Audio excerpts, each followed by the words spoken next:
നമസ്കാരം. Astrology master ക്ലാസ്സിൻ്റെ പുതിയൊരു അധ്യായത്തിലേക്ക് ഏവർക്കും സ്വാഗതം. നമ്മൾ ഇന്ന് പഞ്ചാംഗത്തെക്കുറിച്ചൊരു ബേസിക് ആയിട്ടുള്ള കാര്യങ്ങളാണ് പഠിക്കുന്നത്. എന്താണ് പഞ്ചാംഗങ്ങൾ? നമ്മൾ മുഹൂർത്തത്തിന് വേണ്ടി മാത്രമേ പഞ്ചാംഗങ്ങൾ സാധാരണയായിട്ട് ഉപയോഗിക്കുന്നത് കണ്ടിട്ടുള്ളൂ. പൊതുവെ മുഹൂർത്തം എടുക്കുമ്പോഴാണ് പഞ്ചാംഗങ്ങൾ പറയുന്നത്. പക്ഷേ ജാതകത്തിൽ പഞ്ചാംഗത്തിൻ്റെ ഉപയോഗം നമ്മൾ നക്ഷത്രവും ദിനവും കൊണ്ട് നിർത്തും. ഇന്നുവരെ കരണത്തിൻ്റെ ഫലങ്ങൾ ജാതകത്തിൽ എടുക്കുന്നത് നിങ്ങൾ ശ്രദ്ധിച്ചിട്ടുണ്ടോ? നിത്യയോഗത്തിൻ്റെ ഫലങ്ങൾ എടുക്കുന്നത് ചിന്തിച്ചിട്ടുണ്ടോ?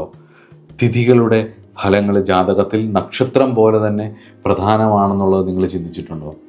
പൊതുവെ അതിൻ്റെ ഫലങ്ങളൊന്നും ഗ്രന്ഥങ്ങളിൽ അങ്ങനെ ഞാൻ അധികം കണ്ടിട്ടില്ല. കേരളത്തിൽ ഇറങ്ങുന്ന പുസ്തകങ്ങളിൽ കണ്ടിട്ടില്ല. പക്ഷേ കേരളത്തിൽ പലരുടെ അസ്ട്രോളജി റിസർച്ചുമായിട്ട് ബന്ധപ്പെട്ടിട്ട് ഇതിൻ്റെ ഒരുപാട് ഫലങ്ങൾ നമുക്ക് കാണാം.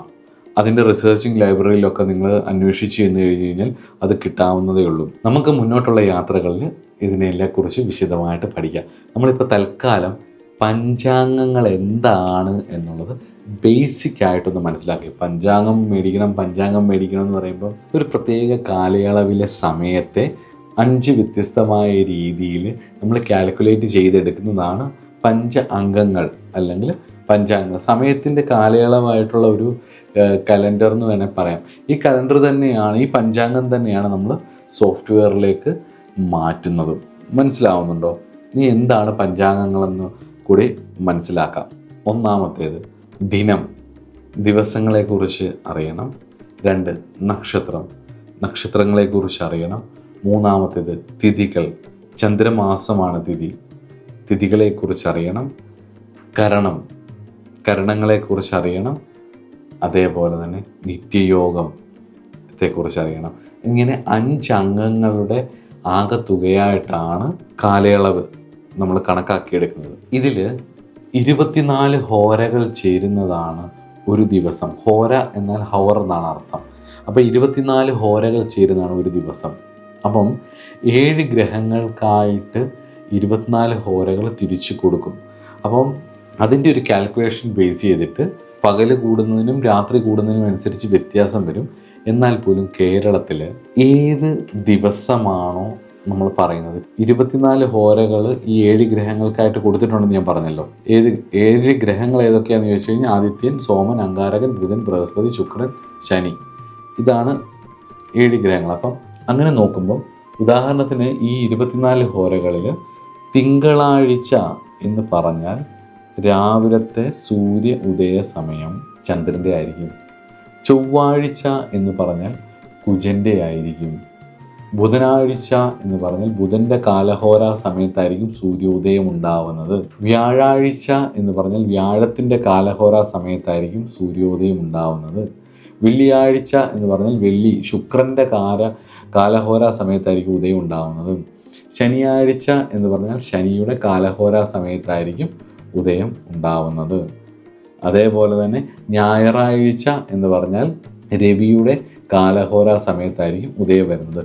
ചില സ്ഥലങ്ങളിലൊക്കെ, പ്രത്യേകിച്ച് വിദേശ രാജ്യങ്ങളിൽ പലയിടത്തും പകൽ കൂടുകയും രാത്രി കുറയുകയും, രാത്രി കൂടുകയും പകൽ കുറയുകയും, രാത്രിയേ വരാത്ത സ്ഥലങ്ങൾ അല്ലെ സൂര്യനെ കാണാത്ത സ്ഥലങ്ങളൊക്കെ ഉണ്ട്. അവിടെ ഇത് ആപ്ലിക്കബിൾ അല്ല. എന്നാൽ പോലും പകല് രാത്രിയും കൃത്യമായിട്ട് വരുന്ന സ്ഥലങ്ങളുടെ ഒരു കാൽക്കുലേഷൻ വെച്ചിട്ടാണല്ലോ ഭൂമധ്യരേഖ എന്ന് പറയുന്ന ഒരു സാങ്കല്പിക ഇതിൽ നമ്മൾ സമയത്തെ കണക്കാക്കുന്നത്. അങ്ങനെ നോക്കുമ്പോൾ നമ്മുടെ നാട്ടിലൊക്കെ, കേരളത്തിലൊക്കെ ഈ ഒരു ഇതിലാണ് വരുന്നത്. അപ്പം തിങ്കളാഴ്ച എന്ന് പറഞ്ഞു കഴിഞ്ഞാൽ ചന്ദ്രൻ്റെ കാലഹോര സമയത്തായിരിക്കും സൂര്യോദയം. അപ്പം അത് വെച്ചിട്ടാണ് അതിനെ നോക്കുന്നത്. ഓരോ കാലഹോരയ്ക്കും ഓരോ അധിപന്മാരുണ്ട്. ആ അധിപന്മാർ നിൽക്കുന്ന സമയത്ത് ഉദയം വരുമ്പോൾ ആ അധിപൻ്റെ പേരിലായിരിക്കും ആ ദിവസം അറിയപ്പെടുന്നത്. അതിനെ വാരം എന്ന് പറയുന്നു. ശുഭഗ്രഹങ്ങളുടെ ദിവസം ശുഭവാരമെന്നും പാപഗ്രഹങ്ങളുടെ ദിവസത്തെ അശുഭവാരം എന്നും പറയുന്നു. അതുകൊണ്ടാണ് ചൊവ്വയുടെ ദിവസവും ശനിയാഴ്ച ദിവസവും ഒക്കെ നമ്മൾ മോശമാണെന്ന് പറയുന്നത് ആക്ച്വലി. പക്ഷേ അങ്ങനെയല്ല. ആ ദിവസം തന്നെ മറ്റ് ശുഭകാലഹോരകളൊക്കെ വരുമ്പോൾ നമുക്കതെടുക്കാം. അതൊക്കെ മുഹൂർത്ത വിഷയങ്ങൾ പറഞ്ഞു തരുന്ന സമയത്ത് ഞാൻ പറയാം. നമുക്ക് അടുത്ത കാര്യത്തിലേക്ക് പോകാം. അടുത്ത് ചന്ദ്രൻ്റെയാണ്. ചന്ദ്രൻ്റെ പ്രധാനപ്പെട്ട കാര്യമായിട്ടുള്ള നക്ഷത്രങ്ങളാണ്. 27 നക്ഷത്രങ്ങളെ വെച്ച് പഞ്ചാംഗങ്ങളിൽ നോക്കും. അതിൽ 27 നക്ഷത്രങ്ങൾ സ്ഥിര നക്ഷത്രങ്ങളെന്നും ചരനക്ഷത്രങ്ങളെന്നും ഒക്കെ പറയും. ഒരാളുടെ ഗ്രഹനില എടുക്കുമ്പം അയാളുടെ ജനിച്ച ദിവസത്തെ ലോഡ്, അതായത് ബർത്ത്ഡേ ലോഡ്, അത് ഏതാണെന്ന് നോക്കും. രണ്ടാമത് നമ്മൾ നോക്കുന്നത് നക്ഷത്രത്തെയാണ്.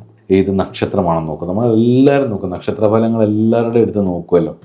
അപ്പം നമ്മൾ നക്ഷത്രത്തിനെ നോക്കും. നക്ഷത്രഫലങ്ങൾ ഞാൻ കൊടുത്തിട്ടുണ്ട്. നമ്മുടെ നക്ഷത്രങ്ങൾ എന്നുള്ള ആ ഒരു സെഷനിൽ പ്ലേലിസ്റ്റിൽ പോയി കഴിഞ്ഞ് കഴിഞ്ഞാൽ കിട്ടും. 27 നക്ഷത്രങ്ങളുടെയും ഫലങ്ങൾ തരുന്ന സൂചനകളെ ഞാൻ അവിടെ കൊടുത്തിട്ടുണ്ട്. അടുത്തത് തിഥിയാണ്.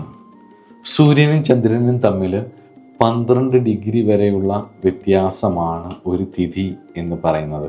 ഇത് ഏകദേശം 23 മണിക്കൂർ 27 മിനിറ്റ് 53 സെക്കൻഡ് വരും ഏകദേശം.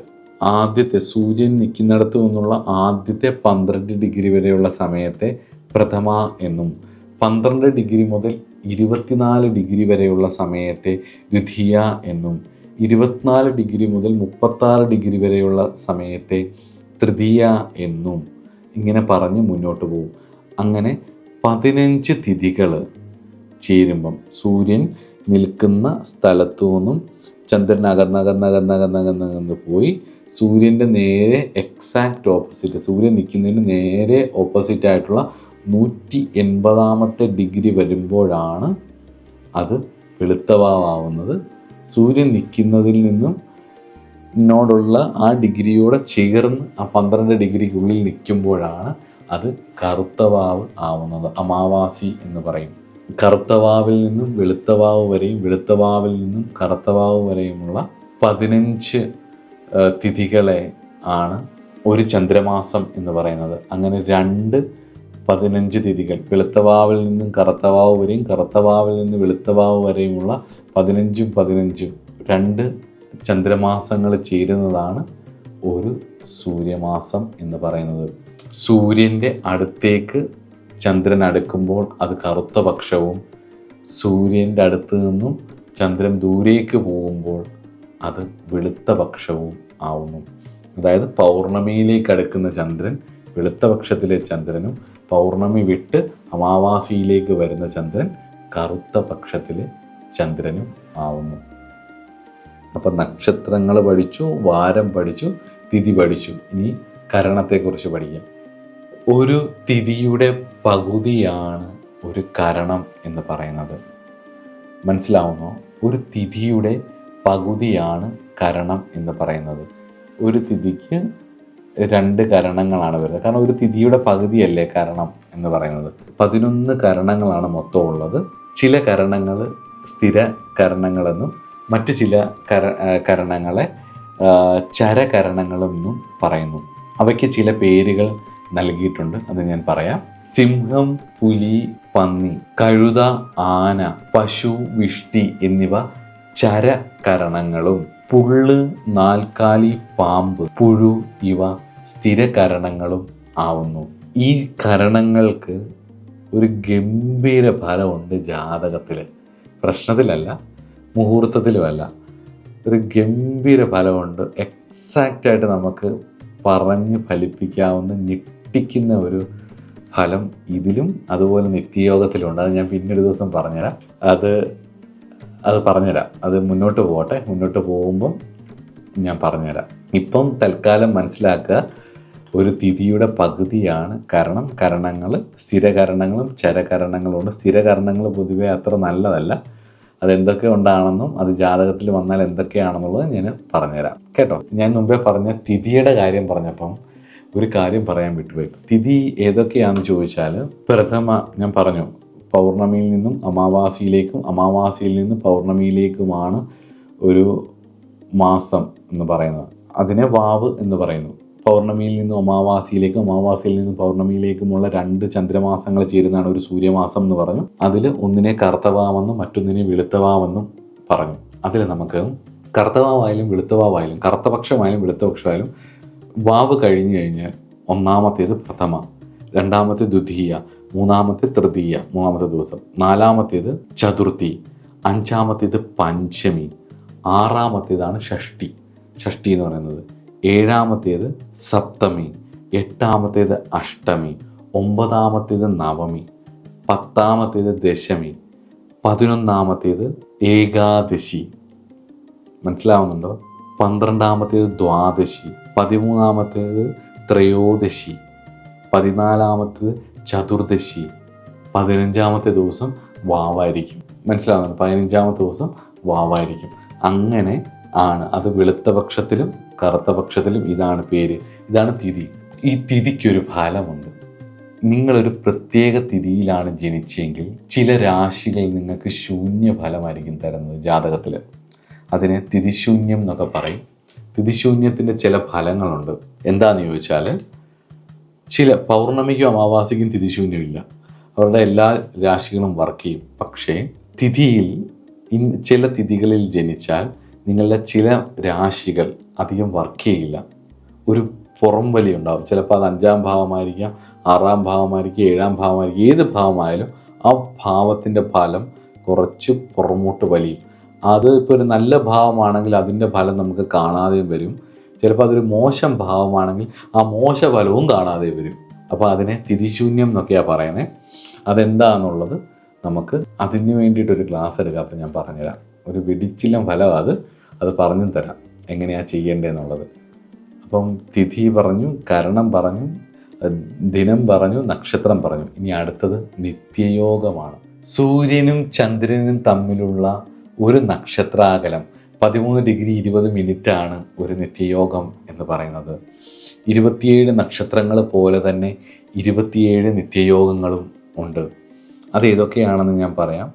വിഷ്കുംഭം എന്ന് പറയുന്ന ഒരു നിത്യയോഗം 1ാമത്തേത്, 2ാമത്തേത് പ്രീതി നിത്യയോഗം, 3ാമത്തേത് ആയുഷ്മാൻ നിത്യയോഗം, 4ാമത്തേത് സൗഭാഗ്യ നിത്യയോഗം, 5ാമത്തേത് ശോഭന നിത്യയോഗം, 6ാമത്തേത് അതികണ്ഠ നിത്യയോഗം, അടുത്തത് സുകർമ്മ നിത്യയോഗം, ധൃതി നിത്യയോഗം, ശൂല നിത്യയോഗം, ഗണ്ഡ നിത്യയോഗം, വൃനിത്യയോഗം, ധ്രുവ നിത്യയോഗം, വൈഘാത നിത്യയോഗം, ഹർഷണ നിത്യയോഗം, വജ്ര നിത്യയോഗം, സിദ്ധ നിത്യയോഗം, വ്യതിപാത നിത്യയോഗം, വരിയാൻ നിത്യയോഗം, പരീക നിത്യയോഗം, ശിവ നിത്യയോഗം, സിദ്ധ നിത്യയോഗം, സാധ്യ നിത്യയോഗം, ശുഭ നിത്യയോഗം, ശുഭ്ര നിത്യയോഗം, ബ്രാഹ്മ നിത്യയോഗം, മഹേന്ദ്ര നിത്യയോഗം, വൈധൃതി നിത്യയോഗം.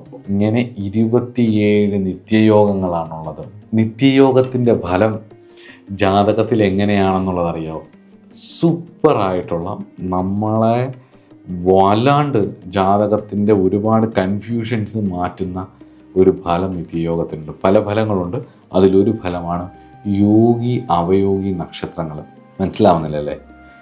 ഒരാൾ ജനിക്കുന്ന നക്ഷത്രത്തിൽ ഉള്ള ഫലം പോലെ തന്നെ അയാളുടെ രാശിയിൽ അയാളൊരു പ്രത്യേക നിത്യയോഗത്തിൽ ജനിച്ചാൽ, ഈ 27 നിത്യയോഗത്തിൽ ഏതെങ്കിലും ഒരു നിത്യയോഗത്തിൽ ജനിച്ചാൽ അയാൾക്കൊരു നക്ഷത്രം യോഗിയായിരിക്കും, അയാൾക്കൊരു നക്ഷത്രം അവയോഗിയായിരിക്കും. അവയോഗി നക്ഷത്രാധിപൻ ജാതകവശാൽ യോഗകാരകനാണെങ്കിൽ പോലും ഫലം തരില്ല. യോഗി നക്ഷത്രം 6, 8, 12 നിന്നാൽ പോലും അയാൾക്ക് നല്ല ഫലങ്ങൾ തരികയും ചെയ്യും. അതെങ്ങനെയൊക്കെയാണെന്നുള്ളത് നമുക്ക് വിശദമായിട്ട് മുന്നോട്ട് പഠിക്കാം. ഇതെല്ലാം കൂടെ ചേർത്ത് വെച്ചിട്ട് വേണം ജാതകം പറയാൻ. ഇല്ലെങ്കിൽ ഒരുപാട് ചോദ്യങ്ങൾ വരും. 9 എനിക്ക് വ്യാഴം നിന്നിട്ട് ആ വ്യാഴത്തിൻ്റെ ദശ എനിക്ക് മോശമായിരുന്നല്ലോ, എനിക്ക് 8 നിൽക്കുന്ന രാഹുവിൻ്റെ ദശ ഇതിലും നല്ലതായിരുന്നു എന്നൊക്കെ ഒരുപാട് പേര് പറയും. അതിന് കാരണം ഇങ്ങനെയുള്ള ഒരുപാട് സീക്രട്സ് അതിനകത്ത് കിടപ്പുണ്ട്. ഈ പഞ്ചാംഗ ഫലങ്ങൾ വാരവും നക്ഷത്രവും മാത്രമല്ല, തിഥിയുണ്ട്, കരണമുണ്ട്, നിത്യയോഗമുണ്ട്. അതിൽ കരണഫലം, നിങ്ങളുടെ കരണഫലം പന്നി, പുള്ള്, ആന എന്നൊക്കെയാണ് കരണങ്ങൾക്ക് പേര് കൊടുത്തിരിക്കുന്നത്. പക്ഷേ ഈ കരണങ്ങൾക്ക് അധിപനുണ്ട്. നിങ്ങളുടെ കരണാധിപൻ ആരാണോ ആ ആളിന് നിങ്ങളുടെ ജാതകത്തിലെ ഫിക്സഡ് ഫലങ്ങൾക്ക് ഒരു റോളുണ്ട്. അത് നമുക്ക് പിന്നീട് പഠിക്കാം.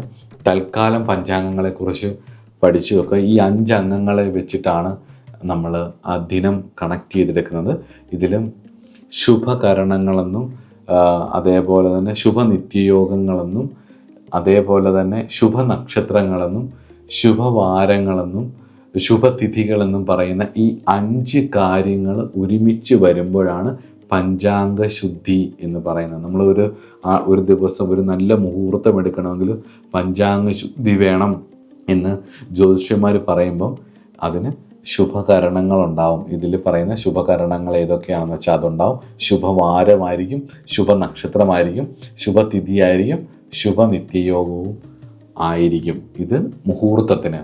അത് ഈ 5 ശരിയായി വന്നാലും പല പല കാര്യങ്ങൾ അതിനകത്ത് വേറെ ഉണ്ടാവും.